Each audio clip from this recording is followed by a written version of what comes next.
Welcome welcome welcome to Manisha boutique. Manisha boutique मध्ये सगळ्यांचं स्वागत आहे. हे बघा सकिन्नू, खूप छान अशी सुंदर अशी जॉर्जेट विथ तुम्हाला छान असे सिक्वेन्स मध्ये साडी घेऊन आलेली आहे आणि अतिशय सुंदर असे कलर कॉम्बिनेशन असणार आहेत. फॅब्रिक तुम्हाला लाईट वेट असणार आहे आणि हे जे तुम्हाला सिक्वेन्सचं जे वर्क आहे ते अजिबात निघत नाही आणि खूप छान अशी सुंदर अशी क्वालिटी असते. लाईट वेट असणारे, वजनाला इतकी सुंदर आणि छान असे. चला आपण कलर बघूया याच्यामध्ये. हा असणारे मस्तपैकी सुपर छान असा नेव्ही ब्ल्यू कलर.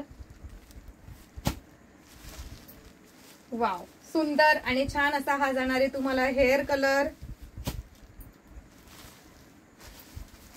हा असणारे तुम्हाला मस्तपैकी छान असा एक्वा ब्ल्यू कलर आणि मी जो वेअर केलेला असणार आहे तो आहे मस्तपैकी सुपर आणि छान असा मेहंदी कलर. तर एवढ्या सुंदर छान अशा साडीची प्राइस असणार आहे 699 ऑल इंडिया फ्री शिपिंग.